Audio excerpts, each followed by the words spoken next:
আমরা কথায় কথায় শুনতে থাকি যে কোনো কাজই ছোট নয়। আবার আমাদেরই ভিড়ে কিছু মানুষ থাকে যারা আমাদের কাজকে বা কিছু অন্যরকম চিন্তাভাবনাকে তুচ্ছ তাচ্ছিল্য করতে থাকে। হয়তোবা তারা আমাদের সামনে কিছু বলে না, কিন্তু পেছনে অনেক কথাই বলতে থাকে। আবার কখনো কখনো তো মুখের ওপরই শুনিয়ে দেয়। কিন্তু আমরা তাদের সেই সময় উত্তর দিতে পারি না, কারণ তারা আর অন্য কেউ নয়, বরং তারা আমাদের কাছের মানুষরাই হয়ে থাকে।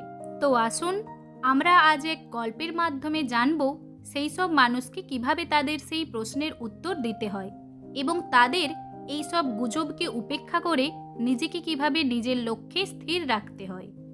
এক রাজ্যে এক বুদ্ধিমান মন্ত্রী ছিল। ওই মন্ত্রীর কাছে রাজ্যের সমস্ত সমস্যা সমাধানের জন্য একাধিক উপায় ছিল। ওই রাজ্যের রাজা কোনো বড় সিদ্ধান্ত নেওয়ার আগে সবসময় মন্ত্রীর পরামর্শ নিতেন। মন্ত্রীর বুদ্ধিমত্তা ও বিচক্ষণতার কারণে রাজ্যের অন্যান্য রাজকর্মচারীরা তার প্রতি খুবই ঈর্ষান্বিত ছিল। একদিন রাজা মন্ত্রীকে বললেন, তুমি খুবই বুদ্ধিমান, কিন্তু তোমার ছেলে খুবই নির্বোধ এবং তার কোনো বোধ শক্তি নেই। রাজা যখন এই কথা বললেন তখন মন্ত্রীর খুবই খারাপ লাগলো। তিনি রাজাকে প্রশ্ন করলেন, মহারাজ, আপনি কেন এমন বলছেন? আমার ছেলেকে নির্বোধ বলার কারণ কি? রাজা তখন বললেন, প্রতিদিন সকালে যখন আমি জনগণের সাথে দেখা করতে বেরোই, তোমার ছেলে সেখানে থাকে। আমি প্রতিদিন তাকে জিজ্ঞেস করি, সোনা কি রূপার চেয়ে মূল্যবান? এবং প্রতিবারই সে বলে, রূপা বেশি মূল্যবান। রাজা যখন এটা বললেন তখন রাজসভার সবাই হাসতে শুরু করলো এবং মন্ত্রী খুব লজ্জিত হলেন। মন্ত্রী কিছু না বলেই বাড়ি ফিরে গেলেন এবং তার ছেলেকে জিজ্ঞেস করলেন, সোনা কি রূপার চেয়ে মূল্যবান? ছেলেটি তৎক্ষণাৎ উত্তর দিল, হ্যাঁ বাবা, সোনা রূপার চেয়ে বেশি মূল্যবান। মন্ত্রী অবাক হয়ে আবার প্রশ্ন করলেন, তাহলে তুমি কেন রাজাকে প্রতিদিন ভুল উত্তর দাও এবং বলো রূপা বেশি মূল্যবান?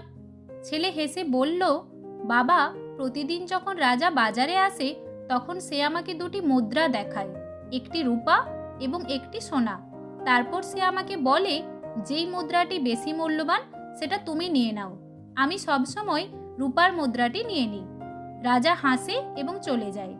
মন্ত্রী এবার ছেলের থেকে জানতে চাইলেন, কেন তুমি প্রতিদিন রূপার মুদ্রাটি নাও? তুমি জানো যে সোনা বেশি মূল্যবান। ছেলে তখন তার বাবাকে নিজের ঘরে নিয়ে গিয়ে একটি বাক্স খুলে দেখালো, যেই বাক্সটি সোনা নয়, রূপার মুদ্রায় পূর্ণ। মন্ত্রী বিস্মিত হয়ে তার ছেলেকে প্রশ্ন করলেন, এই সব রূপার মুদ্রাগুলি তোমার কাছে কিভাবে এলো? মন্ত্রীর ছেলে তখন তার বাবাকে বলল, বাবা, এই মুদ্রাগুলি আমি রাজামশাইয়ের কাছ থেকে পেয়েছি।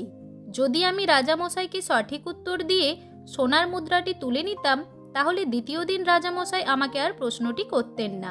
তাই আমি প্রতিদিন রূপার মুদ্রা নিয়ে রাজামশাইকে হাসাই। মন্ত্রী বুঝতে পারলেন তার ছেলে নির্বোধ নয়, বরং তার ছেলে কৌশলী এবং বুঝদার।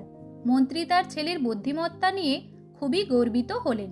তিনি বুঝতে পারলেন, যদিও অন্যরা তার ছেলেকে নির্বোধ বলে, বাস্তবিকভাবে তার ছেলে যে কাজটি করেছে তা খুবই বিচক্ষণতার সঙ্গে। মন্ত্রী ঠিক করলেন, এবার থেকে যখন কেউ তার ছেলেকে নির্বোধ বলবে তখন মন্ত্রী হাসবেন এবং কিছু বলবেন না। এই গল্পে একটি গুরুত্বপূর্ণ শিক্ষা রয়েছে। কখনো কখনো কিছু মানুষ এমন কাজ করে যা প্রথমে অতি সাধারণ বা নির্বোধ মনে হতে পারে, কিন্তু তাদের কর্মের গভীরতা বা উদ্দেশ্য অনেক আলাদা হতে পারে। পৃথিবী অনেক সময় তাদেরকেই নির্বোধ বলে অভিহিত করে যাদের কাজ বা চিন্তা তারা বুঝতে পারে না। এই পরিস্থিতিতে যদি আপনি জানেন যে আপনি সঠিক পথে আছেন, তবে অন্যরা যা বলুক না কেন আপনাকে সেই পথেই চলতে হবে। এই গল্পটি আমাদের শেখায়, কখনো কখনো আসল বুদ্ধি এমন একটি জায়গায় থাকে যেখানে আমরা প্রথমে দেখতে পাই না। জীবনে কিছু ছোট ছোট বিষয় যে কত বড় পরিবর্তন আনতে পারে তা বুঝতে আমাদের সময় নিতে হয়। তার ছেলে রাজাকে প্রতিদিন এক ধরনের খেলা দেখিয়ে যে রূপার মুদ্রাটি গ্রহণ করে তা প্রকৃতপক্ষে তার জন্য অনেক বেশি লাভজনক হয়ে দাঁড়িয়েছে। এই ধরনের কৌশল এবং বিচক্ষণতা যা প্রথমে অস্পষ্ট মনে হতে পারে তা অনেক বড় কাজ করতে পারে। শুধু প্রয়োজন একটু বুঝদারি এবং ধৈর্য। জীবনে অনেক সময় আমাদের প্রয়োজন কিছু সময় ও স্থান নিজের মতো করে চিন্তা করার। মাঝে মাঝে কিছু কাজ বাইরের থেকে ছোট এবং সাধারণ মনে হতে পারে, কিন্তু আসল মূল্য কখনো কখনো আমাদের চোখের সামনে থাকে না, তা আমরা ধীরে ধীরে বুঝতে পারি। তাই যদি আপনিও কোনো ছোট বা সাধারণ কাজ করছেন, তবে মনে রাখবেন আপনি হয়তো একদিন সেই কাজের মাধ্যমে অনেক বড় কিছু অর্জন করবেন, যা অনেকের কাছে অপ্রত্যাশিত।